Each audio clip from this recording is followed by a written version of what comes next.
Hello, friends. I'm so happy we're here together. Please like and subscribe, and together we can share stories with more friends just like you and me. Today we have The Tale of Peter Rabbit, written by Beatrix Potter, illustrated by Amye Rosenberg.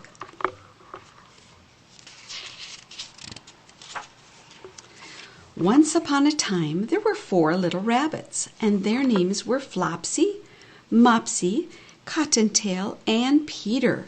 They lived with their mother in a sandbank underneath the root of a very big fir tree. "Now, my dears," said old Mrs. Rabbit one morning, "you may go into the fields or down the lane, but don't go into Mr. McGregor's garden. Your father had an accident there. He was put into a pie by Mrs. McGregor. Now run along. Don't get into mischief. I am going out." Then Mrs. Rabbit took a basket and her umbrella and went through the wood to the baker's. She bought a loaf of brown bread and 5 currant buns. Flopsy, Mopsy, and Cottontail, who were good little bunnies, went down the lane to gather blackberries. But Peter, who was very naughty, ran straight away to Mr. McGregor's garden. He squeezed under the gate. First he ate some lettuce and some French beets, and then he ate some radishes, and then, feeling rather sick, he went to look for some parsley. But round the end of the cucumber frame, who should he meet? Mr. McGregor! Mr. McGregor was on his hands and knees planting out young cabbages, but he jumped up and ran after Peter, waving his rake and calling out, "Stop, thief!" Peter was most dreadfully frightened.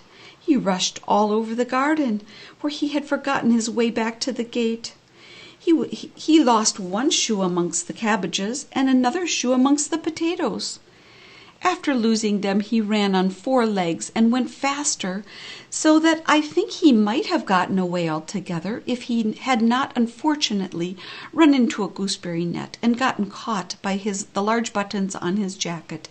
It was a blue jacket with brass buttons, quite new. Peter gave himself up for lost and shed big tears. His sobs were overheard by some friendly sparrows, who flew to him in great excitement and implored him to exert himself.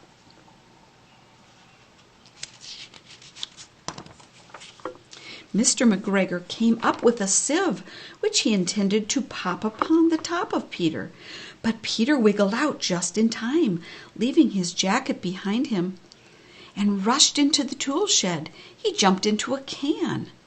It would have been a beautiful thing to hide in if it had not had so much water in it.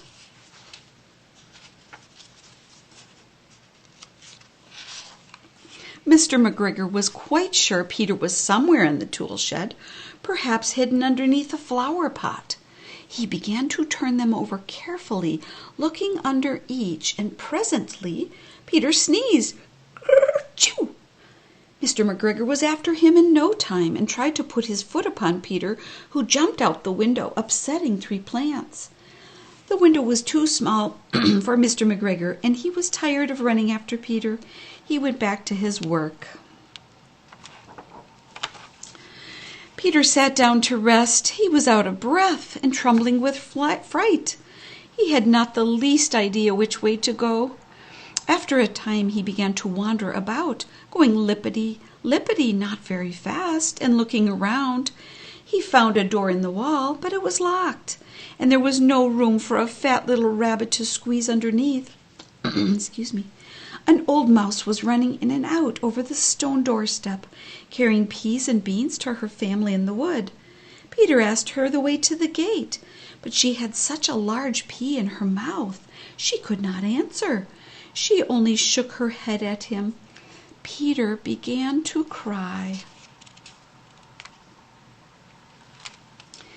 And then he tried to find his way straight across the garden, but he became more and more puzzled. Presently he came to a pond where Mr. McGregor filled his watering cans. A white cat was staring at some goldfish. She sat very, very still, but now and then the tip of her tail twitched as if it were alive. Peter thought it best to go away without speaking to her. He had heard about cats from his cousin, little Benjamin Bunny.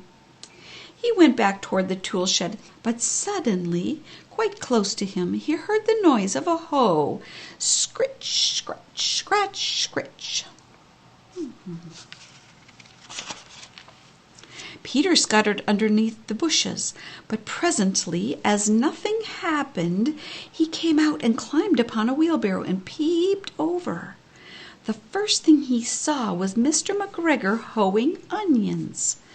His back was turned toward Peter, and beyond him was the gate. Peter got down very quietly off the wheelbarrow and started running as fast as he could go along a straight walk behind some black currant bushes. Mr. McGregor caught sight of him at the corner. But Peter did not care. He slipped underneath the gate and was safe at last in the wood outside of the garden. Mr. McGregor hung up the little jacket and shoes for a scarecrow to frighten away the blackbirds. Peter never stopped running or looked behind him until he got home to the big fir tree. He was so tired he flopped down upon the nice soft sand of the floor of the rabbit hole and shut his eyes. His mother was busy cooking. She wondered what he had done with his clothes, for it was the second little jacket and pair of shoes that Peter had lost in a fortnight.